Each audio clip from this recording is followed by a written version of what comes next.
storytelling is one of the methods in which we come together to heal, help, and hopefully find joy and connection. Mm. But if 90% of us is sort of like really pushed down or frozen or tense or running away or people pleasing or whatever kind of trauma response it's in, then we're effectively like trying to talk to each other with like masking tape over our mouths. We just have no access to our authentic voice or desire. And this is like a bummer when you're trying to, make friends with someone or connect with someone, but it's Yeah. really life or death when we're actually talking about critical situations in our lives as they're unfolding, when we're trying to heal, help, connect, or express ourselves in any kind of way. What does it take to put your life's work out there in a really big way? How much can I do with this one precious life? Welcome to The Selfish Gift.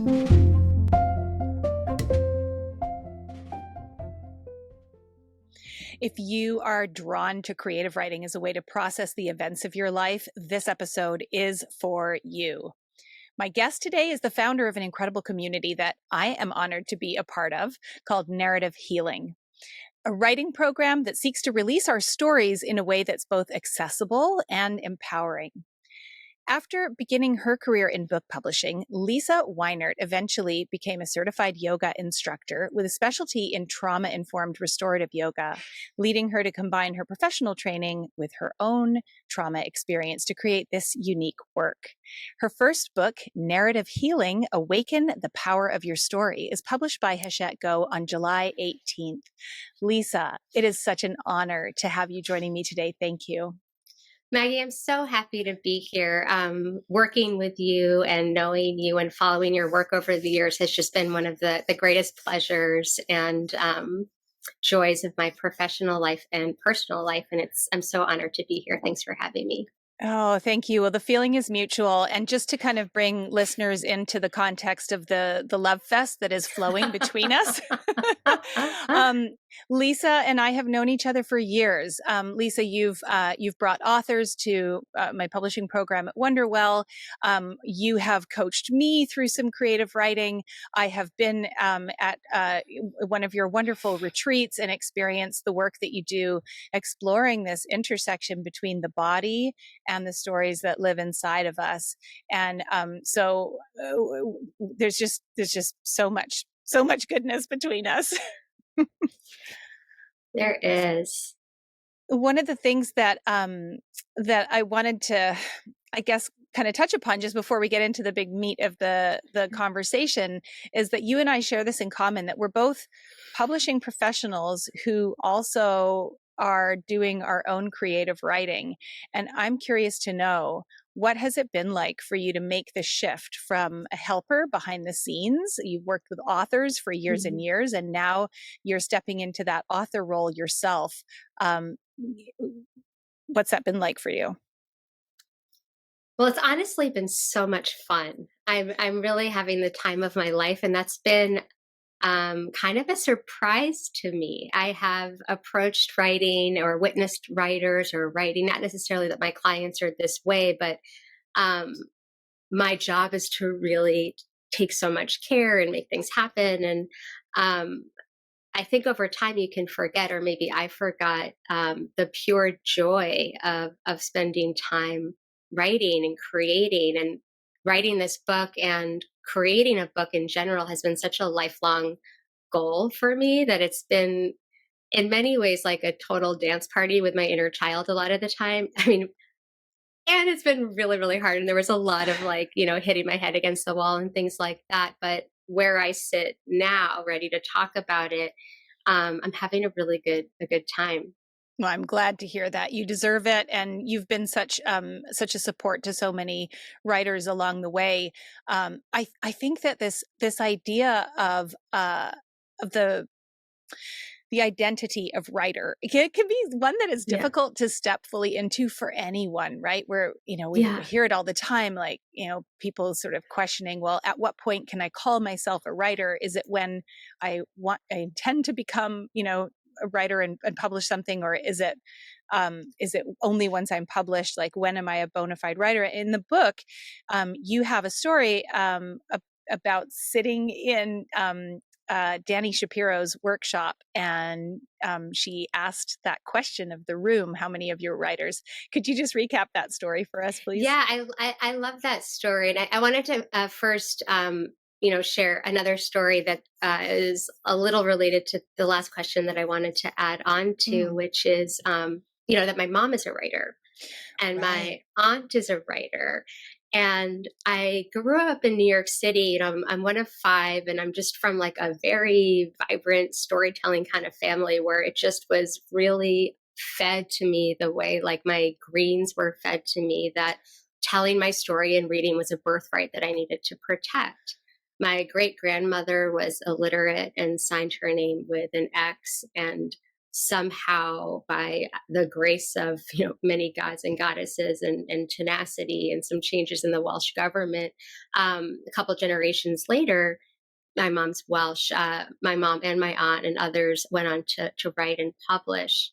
And on the other side of my family, my grandmother was taught reading to small children at a time where it was really radical, actually, for white women to work. So it was really in my blood, and there was a way that as a really small child, I just knew I was a writer. It was a really important part of my identity even before I was really in school. I just wrote like secret letters all the time to myself and to others. And but still, getting to your sort of question about or anecdote about Danny, I was actually Danny's publicist when I was at Mm, Vintage. So I'd known Danny for years, and even then, even though I had been her publicist, and even though I had all of this in my blood and all of this desire and many hours, under the bridge, writing and editing, when I sat in her workshop at Kripalu as an anonymous student. I wasn't a publicist, I wasn't her editor, I was purely there to learn and to write at the very beginning of the retreat, which she does often. And I've stolen this from her sometimes. She looked out to this room of, probably like 80 to 100 really earnest individuals who had gone on this like writing and meditation 3-day retreat, and asked everyone to raise their hand if you were a writer. And there was this like stone silence, like just like tense crickets, and nobody raised their hand. wow. And we just kept sitting there. And then it was like that awkward, like coughing or like shuffling around. And eventually a couple people kind of raised their hand. And I can remember it, like the flush that ran up my body that was like sort of a wake up call. It felt something like shame and embarrassment, but also like made me get my hand up. But I wasn't willing to like fully raise my hand. I raised Mm. it just enough that I could kind of go either way. The And non-committal kind of like yeah, like I could have been just semi-tentative. scratching my head, like, but I wasn't not raising it. And I remember because it was a really pregnant silence. Mm. And she kind of could have said anything at that moment. And what she offered the room, I'll never forget it. And I've talked to her about it since, was kindness and encouragement, which is also not really what you expect necessarily in that kind of space. We get a lot, typically in my experience, in a lot of writing circles, I get a lot of criticism and pushing in that way. And she reminded us that we were, in fact, all writers, and that we were there to write. And there was this uncomfortable laughter. There weren't more hands up, but it really stayed with me, and it really made me think for a long time, like, why won't I call myself a writer? Mm.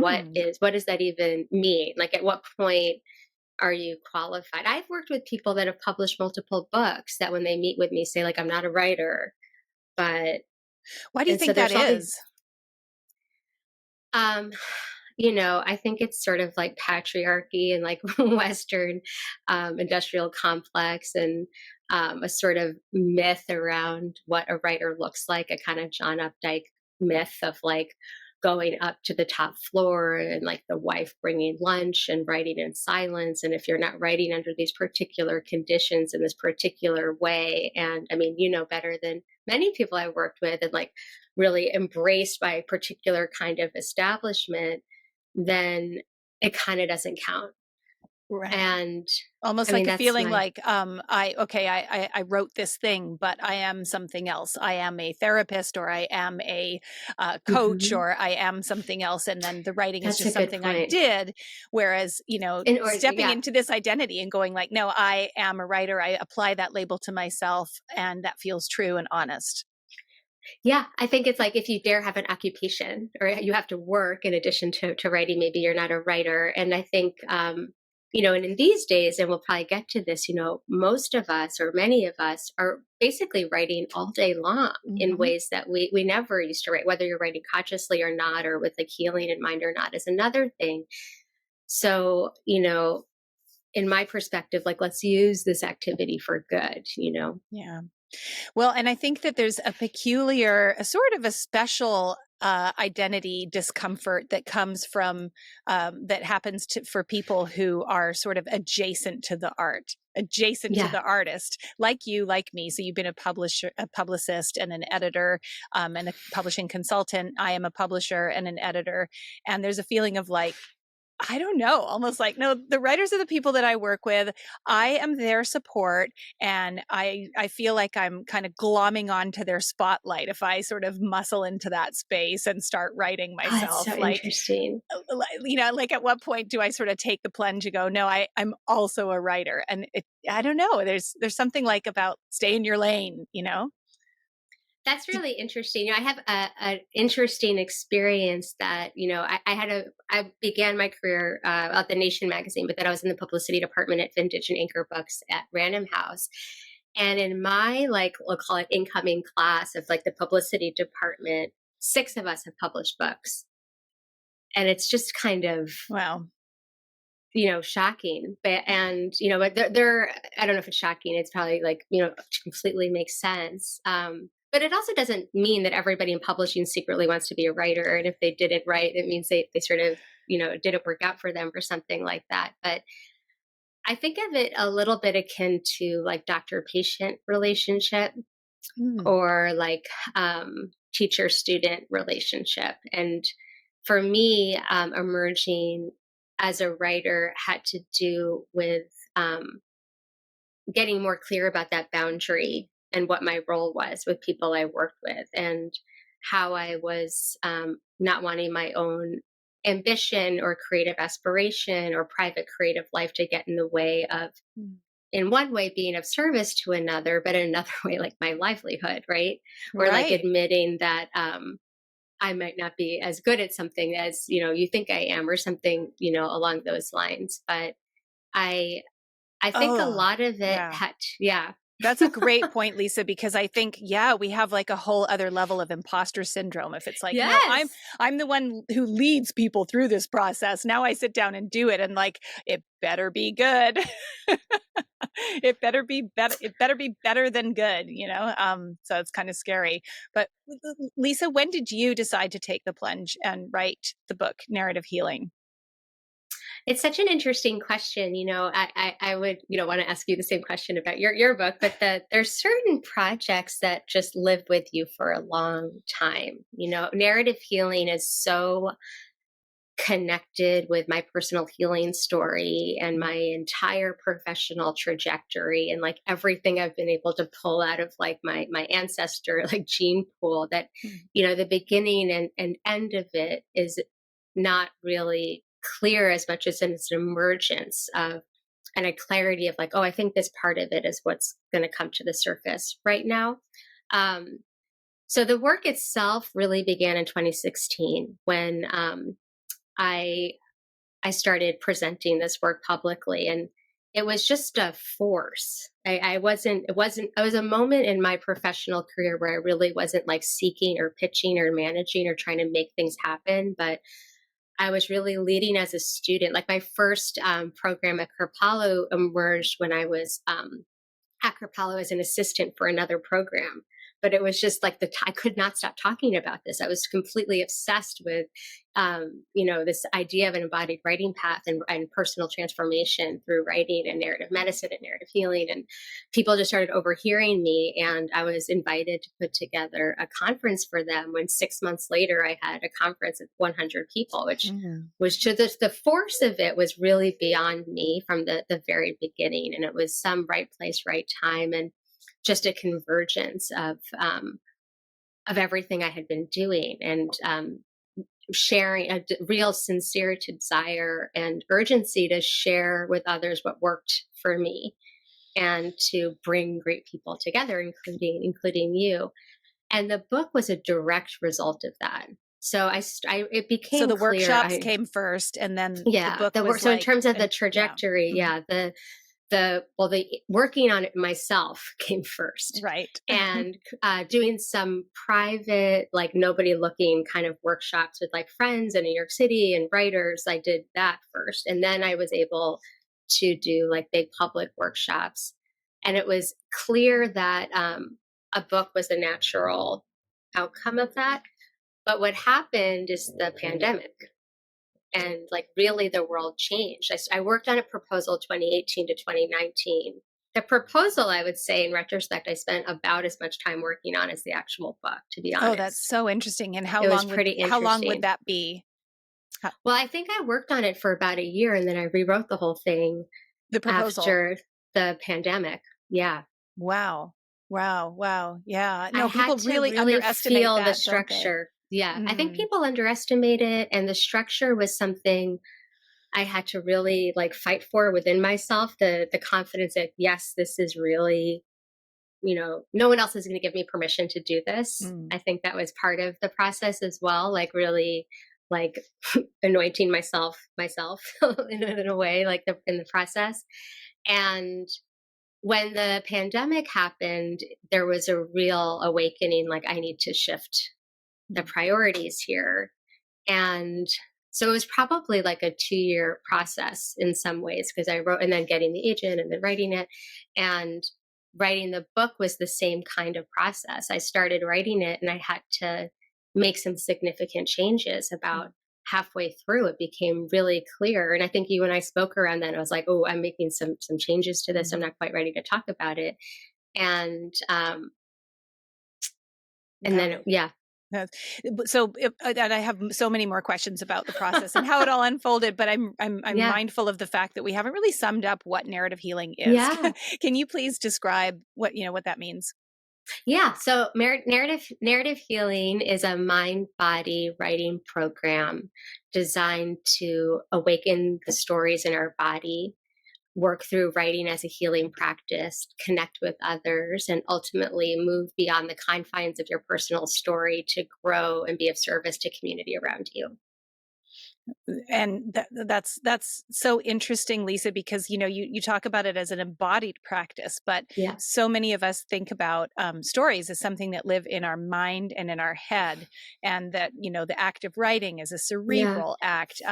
You talk about writing as an act of mindful movement, even just moving your hand across the keyboards or yeah. across the page. So talk to me about this connection between writing and or story and the body and how those things fit together. Yeah, well, thanks for asking. That's such a great question and a great way of putting it. I think there's a couple of ways. First, I want to say, like, it's okay. It's really, really hard to admit we have a body. Aw. It's hard. It's not, and it's hard in the moment to remember you have a body. And this is, a product of the Western world, and this we live in a world that is divided in many different ways, and maybe the roots of it in many different ways is a false belief that our mind and body are separate. Right, like the And body is just this kind of like super inconvenient, yeah, uncomfortable, embarrassing thing that we're supposed to just deal yeah, with quietly. that we Transcend. basically tolerate when it's not bothering us, and like shame and punish when it's like getting in our way in any capacity, which is most of the time. And what a terrible way to treat the main speaker in our lives, like so I want to say that that's why we're this way. The Western hemisphere and the Western civilization teaches us this. Many, many different studies, including ones we can cite by places like Harvard, Mind Body Institute, and other places, have shown over the years, it's basically accepted at this point, that the mind and the body are completely aligned, the same, and integrated in every way. So that includes our stories, and that includes our voice, and that includes our creative path, and what that means. And so narrative healing is really about the basic assumption that there are stories in our body, and that could be like ancestral stories or creative ideas. And it could also be like if your shoulder's bothering you, like it's telling you something. And in Mm. vernacular ways, we know this all the time when there's like a frog in your throat, or like a pain in your stomach, or like a pain in my neck, a pain. All these things are different ways that our body's talking to us. But our body is talking to us all day long. But our body doesn't generally use our native tongue. And in my case, that's English. My body's speaking to me in sensation and emotion and temperature, and all kinds of other things. And modalities like, yoga and other kind of mindfulness practices and dance and athletics and any kind of awareness movement can teach us these things. And in narrative healing, the idea is to listen then. Mm. What is the message then? In my experience and what I'm teaching here is that the stories in our body have a healing purpose and a healing agenda. They're not just like babbling for no reason whatsoever. They're telling us where to go, who to talk to, what to say, what to do, and also what to write. And writing is one way to get some clarity and transparency and glean some wisdom. There's loads of other ways, but this is that path. Do you think it's because we want to be witnessed, and in sharing, what happened to us or our perspective, that we feel more connected to the other humans around us, or like what is why is it healing to put put words around our lived experience? That's a really good question and a big one. I mean, I think from the perspective of the work I'm doing at Narrative Healing, we generally communicate with words. It's a language that we understand well, and it's the common way. Like right now, we're not miming to each other. We're choosing to talk to each other, and the people listening to the podcast are going to connect with the words that we're using or not. Mm. But it's more about what we're missing out on, right? Most of the time our bodies are caught up in some sort of trauma response, like fight, flight, freeze, or fawn, whether because of a traumatic incident or experience you've had or ongoing experience you're having. It could be something as banal as like an annoying email or the honking horn or whatever it is. But what happens when your body seizes up is you lose access to the temperature, the sensation, tension, all the different ways that your body's speaking. And you only hear like the kind of screeching voice at the very top.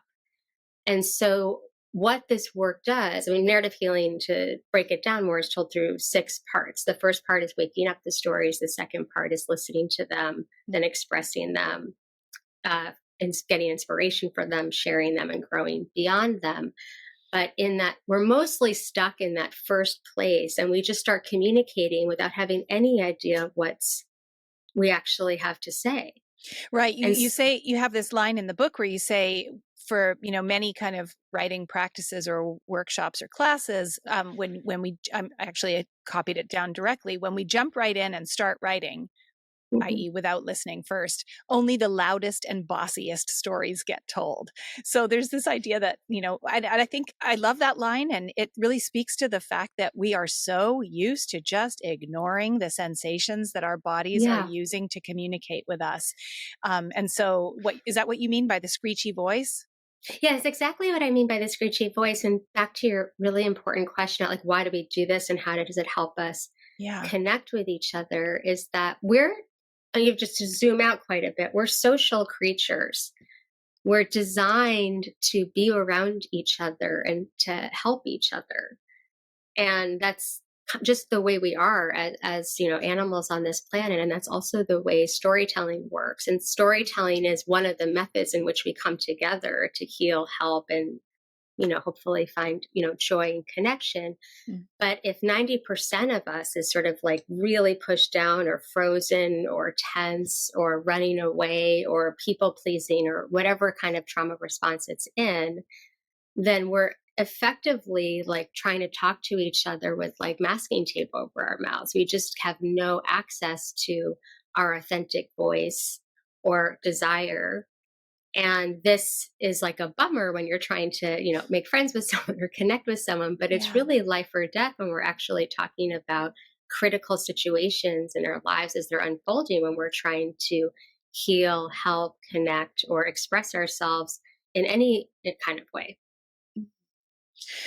And why how does a story get stuck in the body? Talk to me a little bit about, you said, waking up the stories. How do they what does it mean to have a sort of a story asleep inside your body? Hmm. I think it can I think it's a really personal experience, and not just personal to like you and me and the listener, but very personal to like where you are in your day or your cycle, or if you're hungry, if you're angry, if you're lonely, if you're, what are the circumstances and what are you reacting to? But, one way it can look like, I'll do maybe a more generative example is I've worked with writers who, if you have writer's block or if you're Mm. stuck or you just Mhm. can't think of a new idea, it can be a really good idea to go on a walk or go to a yoga class or Mhm. go stretch or go, give yourself a face massage or take a few conscious breaths. And what that can do is enliven parts of the body or parts of the memory that have gone to sleep figuratively or maybe literally. I mean, I'm not the only one, I don't think, who like might fall asleep when you're like sitting at your desk cross-legged for too long. And it might give you that creative gem or that piece of inspiration that might be really unexpected. Yeah. It could also look like mining for old memories and old stories relating to like histories, either real or imagined. Um, that can be a very common experience for people living with trauma, that our memory can get caught in loop, Mhm. where we relive experience over and over and over again, even if that experience happened like 20 years ago. Right. And then So you get stuck in these, oh, go on. that painful rumination that just won't let you go, and Mhm. I feel that is an attempt for the story to make itself heard, where you just feel obsessed by this experience that you lived through, that it keeps kind of like knocking at your window saying, look at me, look at me, look at me, look at me, this thing happened, tell somebody what happened so that I can quiet down. Yeah. And one of the things that really made me kind of go, just struck me so hard when I was reading your book, was that there was this one line where you talked about um, basically the role that story or narrative making plays um, in our process of navigating through the physical world that we live in. What you said was that a perceived threat will activate a story in order to motivate action. So in other words, if something is coming toward me and it represents a threat, I am, because of the type of animal human beings are, we cannot respond to that threat unless we have a story about what that threat means and Yeah. what it might do to us. And that was just fascinating. That really explained this connection between storytelling and our experiences. We know that in the therapy room, one Yeah. of the ways that therapists can construct or describe the benefit of therapy is that it's about creating empowering narratives. So you sort of reframe what happened to you and kind of put a structure around it through the use of narrative. And but what your book gets at is the body connection in all that. It's not just about pictures in the brain. Yeah, it was so beautifully said. I think there's a couple of parts to it. I mean, one is it can be a pretty tall order to imagine that the stories need to become empowering. They might.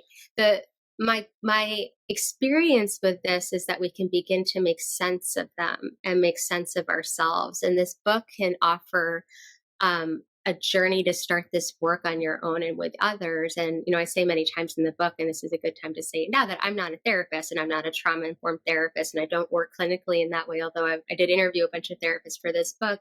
But it can be a great companion for working with and a good way to sort of start. And there's a lot you can do on your own. The other thing I'd like to add about this idea of frozen stories waking up or activated stories waking up and the role of storytelling, I view storytelling and writing as almost like the bridge between our experience and how we can connect with others and with ourselves. The language itself doesn't necessarily totally transform what it was, but it makes it into something that can potentially be beautiful and can Mm. heal and help. And it's almost like, looking at food that you get at like the market or out at like the farm or wherever you get food from, and the difference between looking at a bunch of vegetables on a plate and on a table versus like, cooking it and making a beautiful meal that can really nourish and excite and entice others. And that's what we can do with our stories. This is how we make sense of life. And I think what I've learned in the writing of this book is this real acceptance that we're basically doing this all the time anyway. Mm. So we get to choose whether we do this mindfully with a, eye towards personal transformation and healing, or if we're doing this mindlessly and checking out. Like the storytelling's happening either Right. way. Whether you mean whether it's happening in our heads or whether we're sort of just, sort of bringing it up in conversation again and again, but without a kind of like a satisfying resolution. Well, that's true, but it's also, even if it's you think it's just happening in your head, your body is telling Uh, stories all the time by the way you walk into a room, by the way we are sitting with each other now. I mean, there's major communication happening digitally with all of us on all our Zoom calls and all of that mm. stuff. And whether you're distracted or whether you're glaring at someone or staring at someone or whether you're giving off a sense of, I might have the capacity to listen to you, and what that actually does to that other person's nervous system is so profound. And that's another kind of storytelling. So when you talk about healing, Lisa, healing kind of implies a wound, and when we talk about wounds, that is, related to the idea of trauma. Trauma, just to kind of like put a little definition around it, it's not the negative event itself that you Yeah. experience. Trauma is the response of overwhelm that the body experiences in going through that event. So, what is the relationship between trauma and writing? I mean, sorry, before I let you answer, so I'm famous for the long extended question. So many It's people great. want to write about their pain. I mean, Yeah. I don't know, maybe all of us want to do that. I meet people all the time saying, Yeah. this thing that happened to me, I need to write about it. But do we need to write about it? If so, does that mean we need to publish what we're writing about it? Like what? Talk to me about the trauma informed aspect of the narrative healing work that you do. Yeah, that's such an important question. I'll sort of back up and say that, writing throughout my life has definitely been my drug of choice. And I, writing has been my friend and my foe. I'm somebody that has had experience writing things and sharing things that I really wished I hadn't, and I've done the opposite as well. And I've going through bouts of like really severe suicidal depression where I was really unable to communicate or advocate for myself. I was often able to reach for my pen, Mm. and writing has just often been the best way I know how to make sense of the thoughts in my head, the experiences around me, what I'm hearing. It helps me translate the world into bite sized pieces that feel digestible, where I can begin to find safety. And it And just that's, intuitively feels like, oh, this will help. It's almost like, if you get a bruise on your yeah. leg, you instinctively know to softly massage or rub that sore body part. And when you have a bruise inside your psyche from an event that you've experienced, you instinctively want to write about it. Yeah, I mean, you may or may not. And I said that also is just to say that was my experience, but there's a lot of people I work with, and I don't think you have to love writing so much to benefit from this. Um, but I do have, trauma in my story and trauma recovery in my story. And that's a lot of where this is coming from.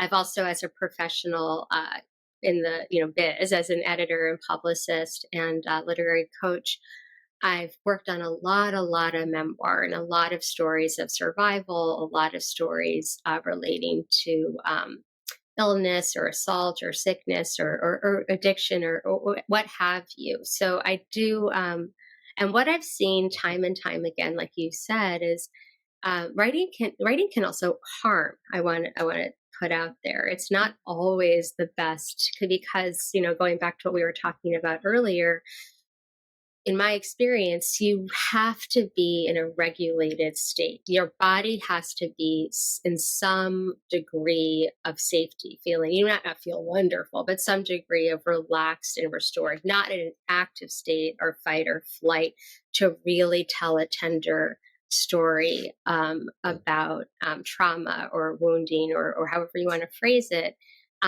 in a really helpful way. Writing might have an immediate release, but that's not often the best time to write about that story. So in the book, I have an exercise that I often refer to when I'm teaching called writing around the wound.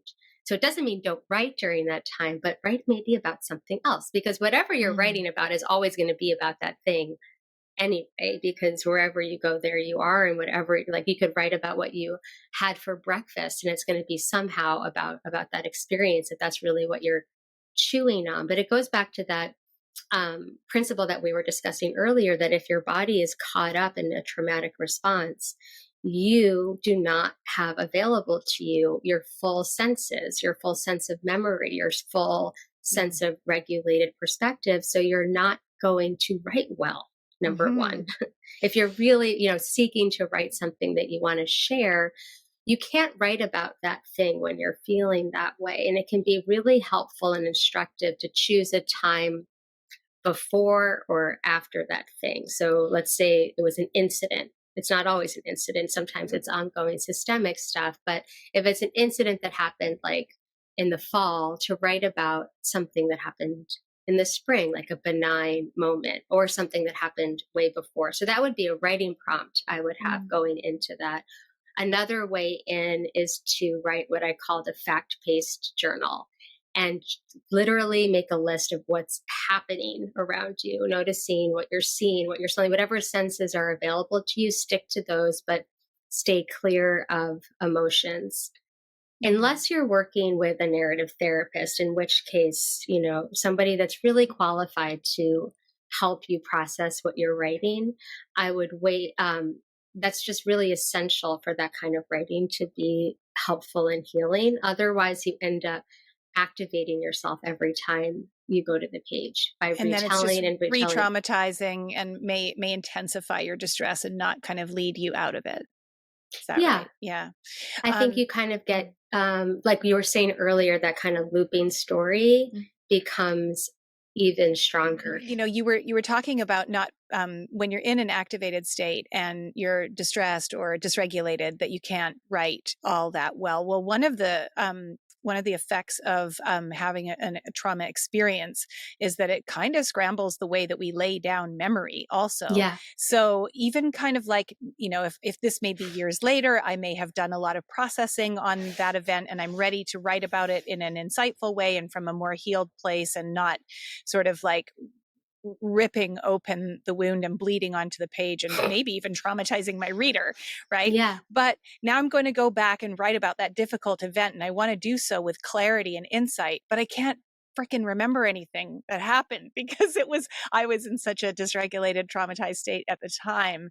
How have you encountered or grappled with that problem of like writing memoir material about a time and place that you can't be sure of your memory.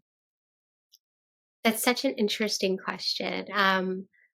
I think research is your friend, and trusting trusting yourself. There's some prompts that I like to use to. One of my favorite prompts around memory and going back in time. For me, it's music, but you can focus on a different sense if music's not the way. And this one can actually be really impactful. Is if you sounds like you're referring to an experience where there's like a memory, is go back to that age that you were Mm. in. I'm going to just say 13 for fun because 13 is usually a really fun age for everyone. Um, There's some trauma there for all of us. Yeah. yeah. And make a playlist of what you used to listen to at that time. And if you don't remember, which you probably don't, you can look online and see what the hits were and Yeah. start with one song, but it can be fun to have a few and play the music as you write. And I think your imagination is really your friend when it comes to this. I mean, first of all, no memoir is really like pure fact. No, we're not testifying when we're writing a Hmm. memoir. It is an art form and you're diving into your creative journey. Mm. And I think one of the maybe tricks is a little bit like the polish there, shine here, and start to inhabit that time period with your body. So Mm. the music can be interesting, but also activities, and then write. But when you're writing, you don't necessarily have to write a scene from that time, but it might be interesting to see what comes up. So there's things you can do to jog your memory, and in my experience, shifting the axes a little bit can be really fruitful. So either like bringing in sound or go. I had somebody actually who was having an experience like that. It was a memory of when they were a child, like 6 years old, in an abusive situation with a parent, and they went and spent a bunch of time with kids around that age to just observe them and sort of be in relationship and see, in a responsible way, obviously, but see what's coming up because it'll memory's sort of funny that way, but a little association might open the door. And oftentimes, the story you think you need to tell is really not the story you need to tell. That's that like bossy, shrilly voice telling you what you need to do. Oftentimes, the story that you really need to tell is a little deeper down and a little bit quieter. So, Mhm. I think a lot of the practices in like earlier parts of the book that are more somatic and mindfulness sometimes it requires a certain openness and curiosity and a letting go of what you think you need to do. I love that, Lisa. It's so liberating because I'm a very, very verbose, wordy person. I always feel like, oh, there's this thing that I need to say, and it's going Yeah. to take me 80,000 words just to get this No. one anecdote across. And what I found, and particularly after actually attending your workshop at Omega last summer, Yeah. um, what I found was that I could sort of somehow get to the heart of what is true with far fewer words. And I mean far fewer, like a very slender line of text could just carry so much. But the distinction is that I'm not coming from my rational memory recall. I am and tapping into what you call deep listening, and Yeah. that has been one of the most transformative concepts for me, for my writing practice, is the idea of deep listening. And it does have so much to do with trust, like just like shut up and listen for a second and see what is happening there. Yeah. And that's where you can kind of like stimulate and bring forth what feels like flow or downloads, or just, yeah, moments of clarity and insight that just kind of surprise you. Yeah, so I thank love you for that. the I'm deep so happy listening. to hear that. It does require a certain kind of openness, willingness, curiosity, and I'd also say like playfulness, like Hmm. the your I also, if we're accepting that your body is full of stories, and there's a lot of, thinking in different modalities that like ancestral stuff, histories, old relationships, things like that are in the lower part of the body, and The heart is around compassion. We all have a personal association with this, but we can accept like there's something here. It's probably not all right here. Like I In the have head. all Yeah. this other stuff, right? Yeah. Yeah. Um, it's your own personal archive. So if you're having a trouble, imagine you were going for the like literary crowd in the room, like to a rare book library, if you've ever done that. Like the pages are really delicate. You're not going to go tearing through them, and you have to kind of be gentle, and you need a little bit of time, and when you open a book, which is what it's like when you approach your body, you don't know what's there already. You might Right. think you do. The topic might be this memory, this thing, but actually spending time with it, with as you are right now, you might have a totally different experience. I want to be really helpful. Another prompt that can be interesting for this thing, because this is a common thing, right? Not just if you're dealing with a traumatic memory, but just when you're writing something and you're trying to remember something, is place. Mm-hmm. So traveling back to the place where Mm. this took place, and that's not always reasonable or possible, but you can do that through research, through other photographs or news footage, or employ the like investigative reporter in you, and know that it takes time. But if you have that calling, like I have a story to tell, I need to tell it, you have to listen to it. You just have to. It's otherwise, there's actually terrific consequences. Not maybe you won't complete the book project you want to work on, but there might be really life-saving information there. There probably is.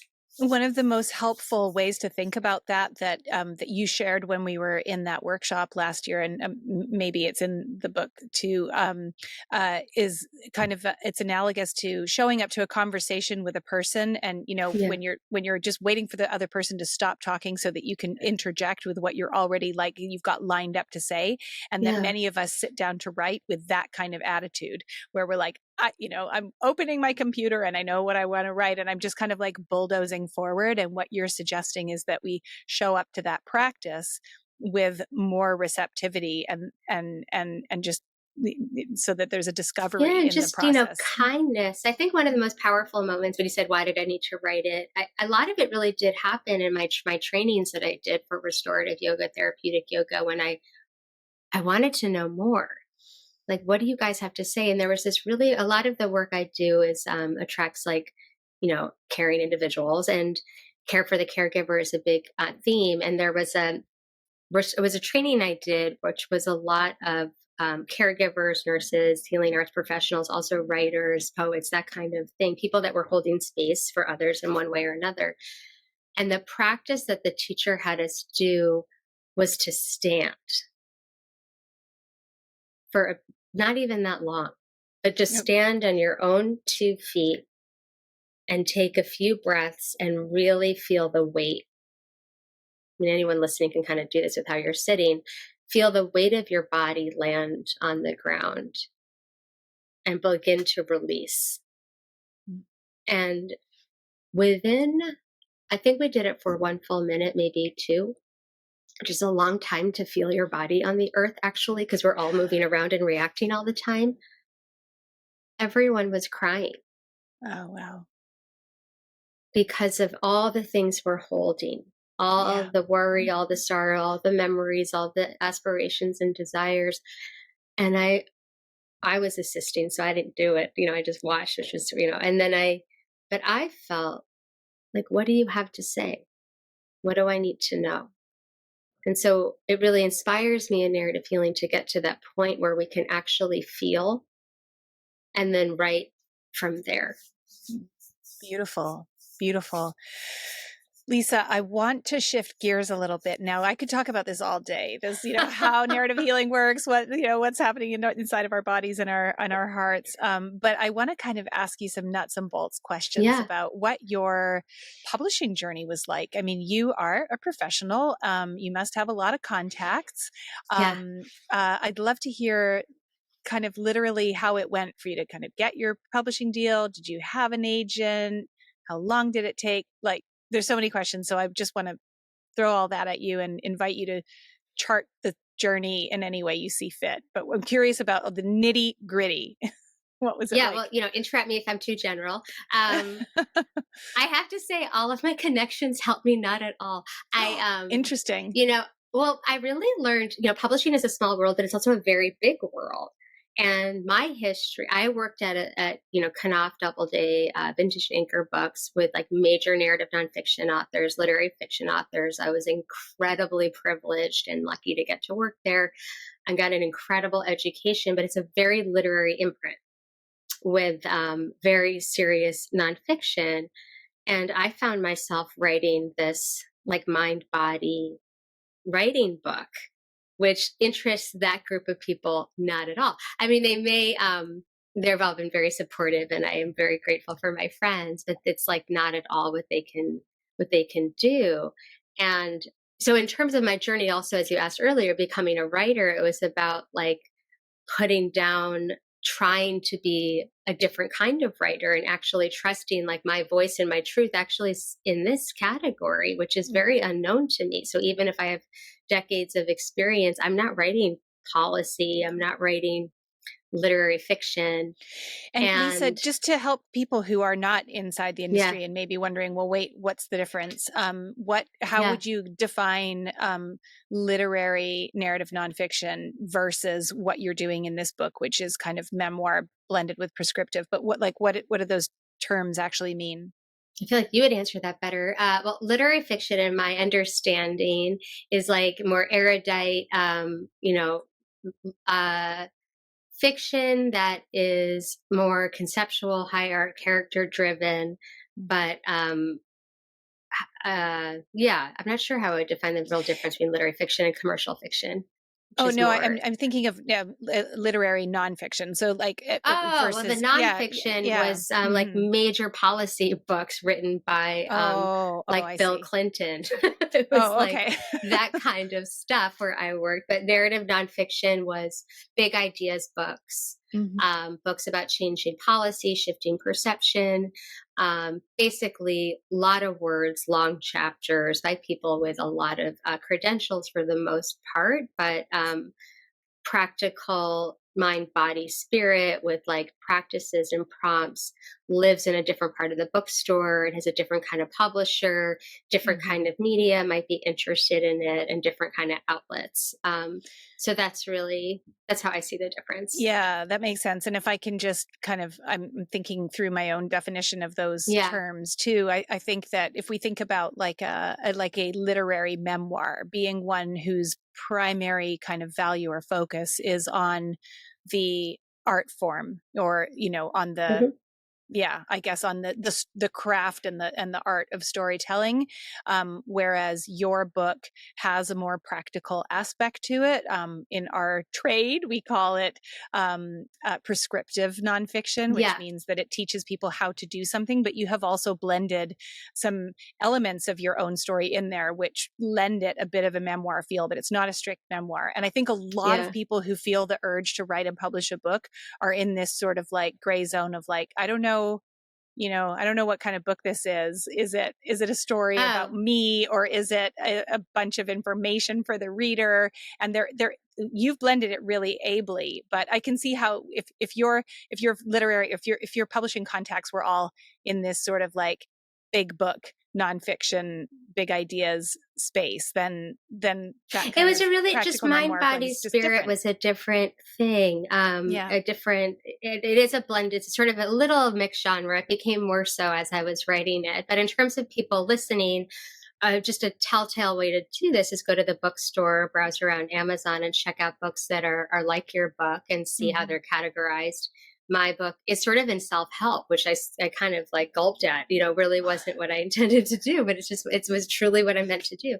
Yeah. So it's a really different category. Yeah. And I found that I did. So anyway, I started to reach out to people, but I really knew it was a different category. And it actually, it came about because I was invited. It was the very first narrative healing workshop that I did outside of like a retreat center, or when I was brought in as a guest speaker and I didn't put it together and I didn't know anyone. Everything else, I was sort of the curator.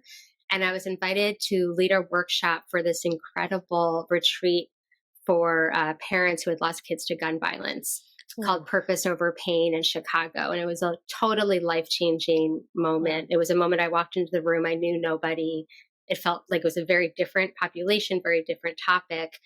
And I had, talked about imposter syndrome, but I also just really dropped in of like, how can I be of service? And I just stuck to what I knew. And it was really, really powerful and successful. And I went with Shelley Tagelski, who's a friend and client of mine, but Justin Michael Williams was there, who I'd never met before. He's the author of Stay Woke and a phenomenal human being. And he came up to me. He was we got to co-teach. So I taught narrative healing, and then he's also a singer, and he got people up dancing and singing right after my restorative, and it was really amazing. And he offered to introduce me to his agent. And that's how I met my agent. So I That's did go nuts. out to Lisa, it was that's so nuts. wild. Yeah. It So was so wild. I went out to all of my network, and I did meet people, but I went with Justin's agent, Gareth Desersky, who I adore. And it was a really stressful experience for me. I really didn't know anything about that side of things. And honestly, it just was like beyond my wildest dreams. I kind of thought I was going to, um, I just other, I wasn't sure I was going to go with the traditional publisher, but I was willing to try. And I ended up meeting with a number of different agents. And I was, I think, very difficult and kind of annoying. I just really wasn't ready. I just kept trying to take my time with it. And there were two that it came down to who two were both publishers. two agents. Oh, I okay. spent a long time with that part.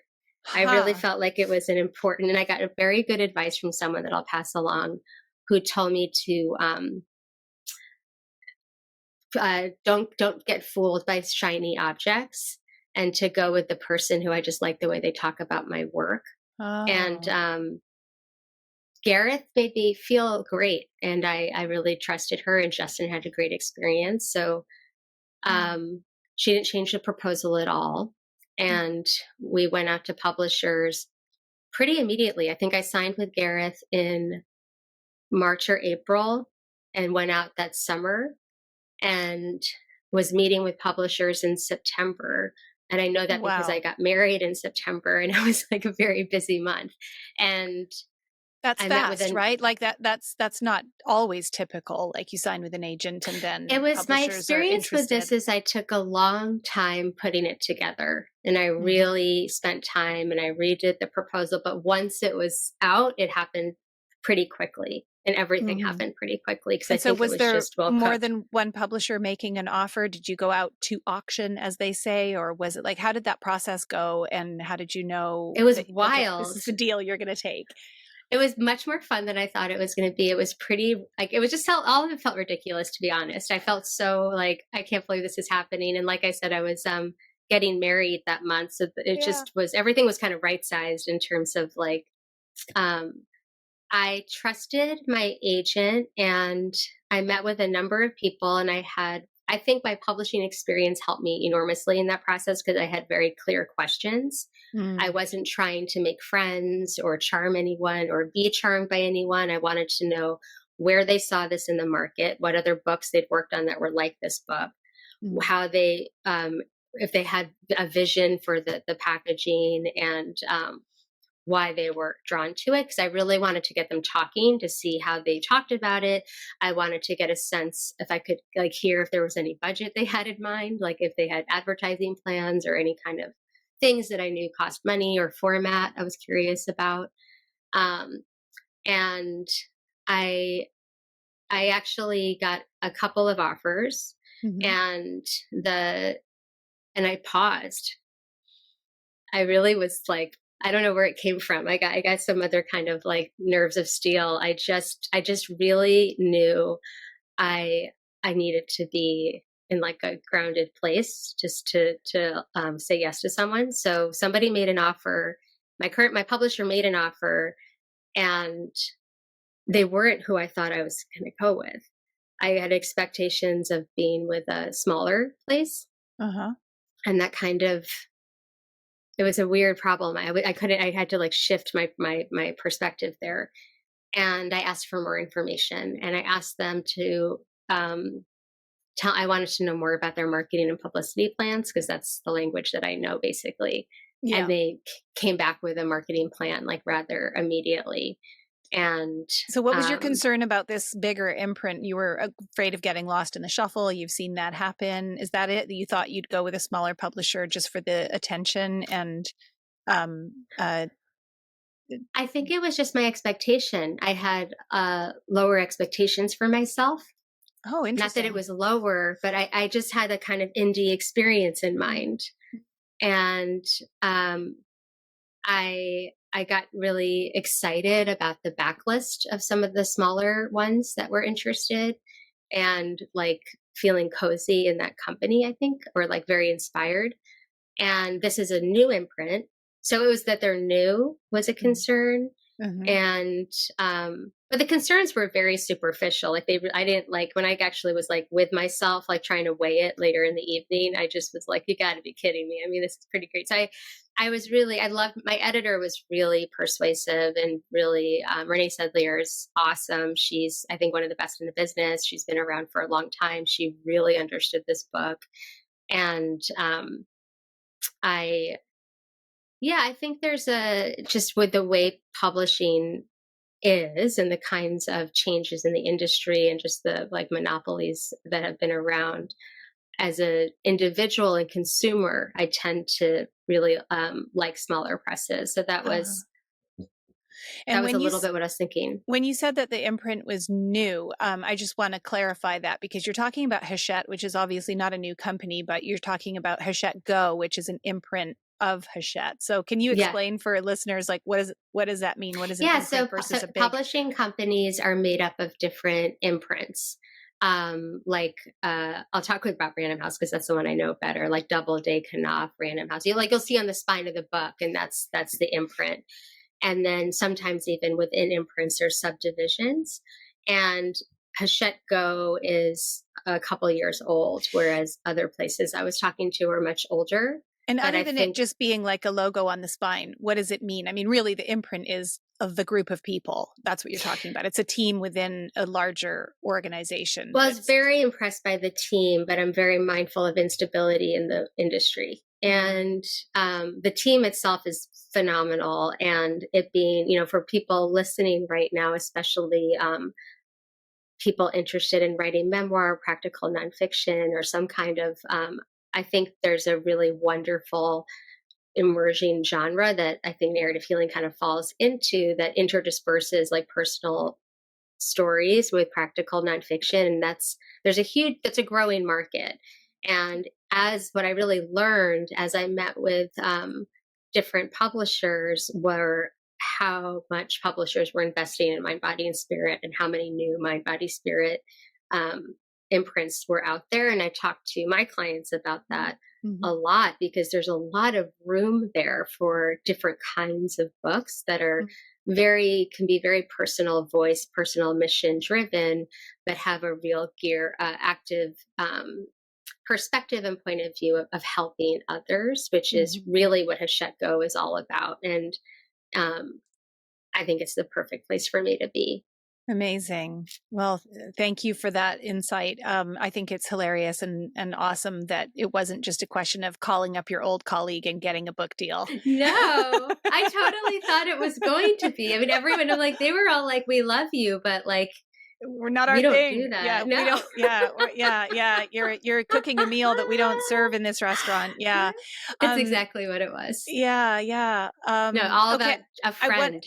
I want to ask you one sort of really brazen question, which is about money. Are you prepared to share what did you get for your advance, or even just sort of like a ballpark, and that coupled with did you go with the highest bidder, or was it a different consideration? Like where does the money come into your publishing experience? I think those are all really different questions, and I think I can answer that uh, from all like different perspectives that I have. Whichever strand you Um, want to share. Yeah. yeah, I think what's really important to keep in mind, and what I really kept in mind as I was moving through this, is that for the most part, with a rare exception, making a book and publishing a book is like a truly terrible way to make money. And even if you get a really good advance, it's never a really good advance because it takes years to write it. And, um, but that making a book is a wonderful way to draw attention to what you do to Mhm. make money or make impact or whatever it is. So in creating this book, it was incredibly important to me to invest in the brand of narrative healing, which I trademarked Mm. and have spent in my own way, like a lot of focused attention and having a lot of clarity about the vision and mission there, and in building out services, retreats, workshops, and other courses that connect there so that the book itself is a like flagship for that entire experience. Um, I'm not going to say the exact number because I just don't think it's that helpful, but I'll say it was a good offer, and how Publishers Weekly mentions that, which gives a range, um, Well, wait, because and that's a little bit that is a little bit inside baseball. I know that like a good offer is better than or a very there's a a good fine offer, a offer. fine offer. Yeah. What are the ranges? I I don't mean, remember off the top of my head, but it's in the range of like 35 to 60. okay. And very good is like 50 to 100, Mm-hmm. or 55 to 100 or something like that. Um, and it builds from there. So Mm-hmm. It I was was a very fun. happy Yeah. with it. Okay. And Yeah. I did go, yes, we didn't, I don't think we literally auctioned, but we did get additional offers.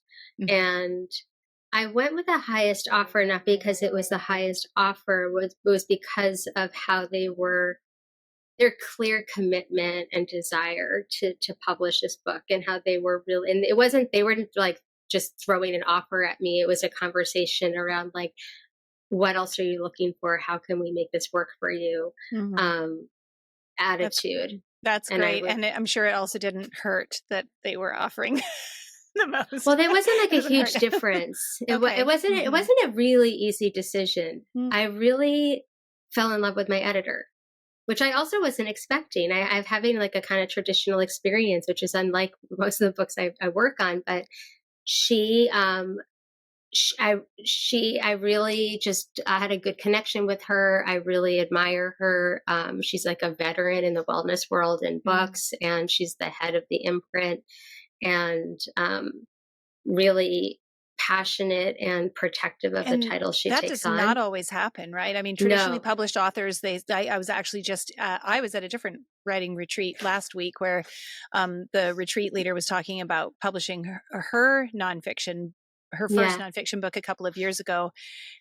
Traditionally published, big five publisher, um, did not get any actual editing. Like there was the acquisition process and then there Oh, was some kind of oversight, but she wound up hiring her own freelance editor just to kind of give that developmental or substantive edit and then kind of handed it in for copy editing. And I have heard that a lot, but it sounds like your experience was different, that your editor was attentive, and that's not well, always the I case. don't know what I think the key to my happiness in my publishing experience has been like very, very, very low expectations and a lot of gratitude along the way. Like for me, it's like anything they do, I'm like, wow, like thank you. I didn't think you were gonna do that. Like I've done, I've really made my living for the last 10 years being like a somebody that comes in and cleans up and makes things happen. And like, so, I mean, less so as I've moved more into this like healing perspective. But when I was doing more publishing consulting,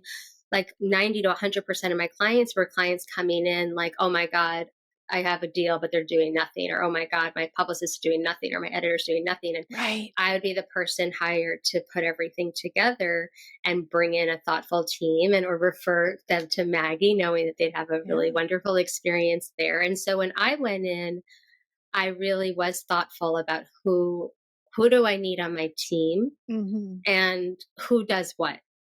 And I think that's really, really helpful because I don't expect my editor, who's the editorial director of this like premier imprint, to be giving me a ton of edits. I think Okay. she's there to advocate for my book and Mhm. have like a vision for me and answer my questions and help me. But um, editors don't do that anymore for the most part. Some do, but And it is so and she helpful to did do hear that a you say. little bit. No, it's so A little helpful to bit. hear you say that, Lisa, because, I love that you said that your great experience was founded on your low expectations and then you were Yeah. pleasantly surprised.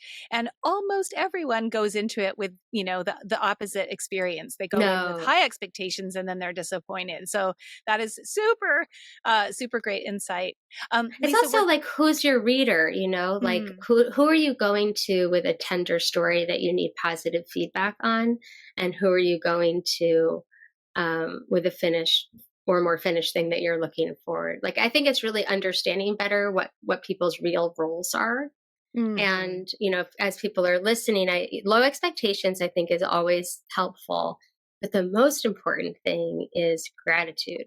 mhm. Like, how lucky and privileged are we to even spend any time getting to like share our stories and bring them into the world and get to have people like helping us do it. And whoever your editor is or publicist is with it in house, I can guarantee you they're profoundly overworked and underpaid and don't get thanked very often.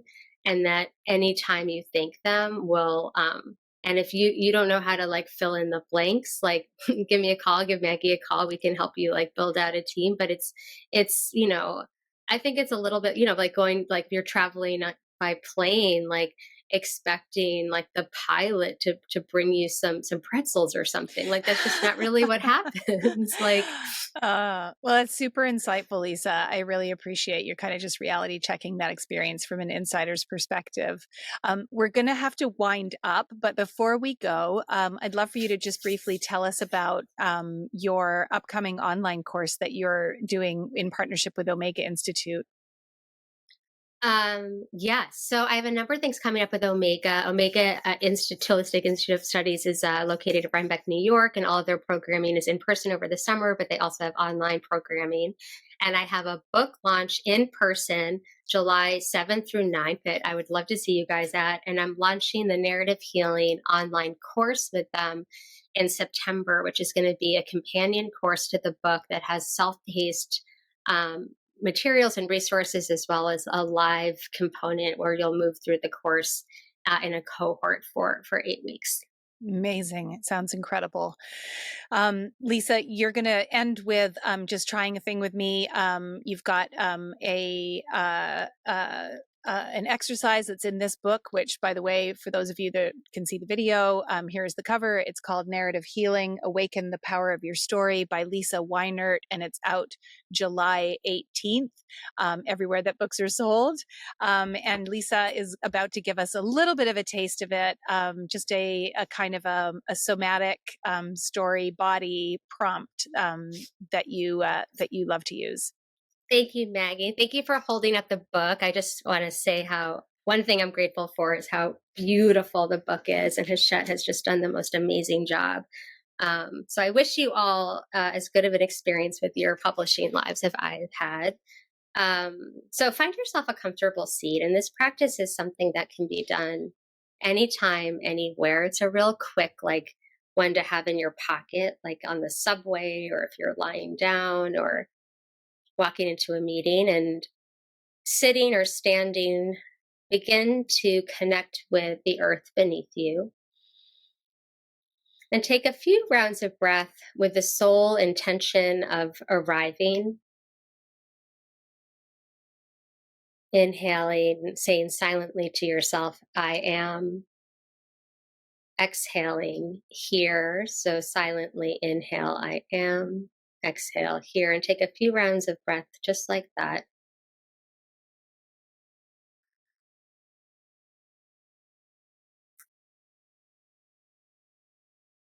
And now place your palms, if you like, on your heart and one palm on your belly. And you'll stay with the same breathing pattern, but begin to breathe deliberately into your palms, really filling up your palms with breath.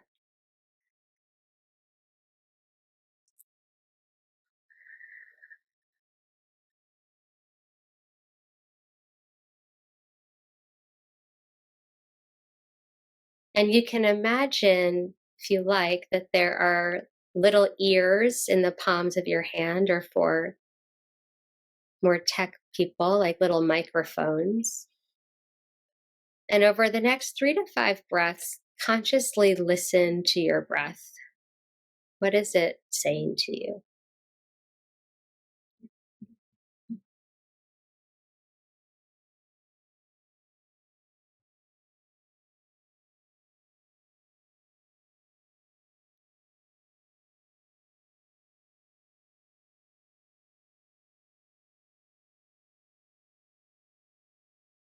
Relax the shoulders, relax the face. Like you're listening to a friend, listen to your breath.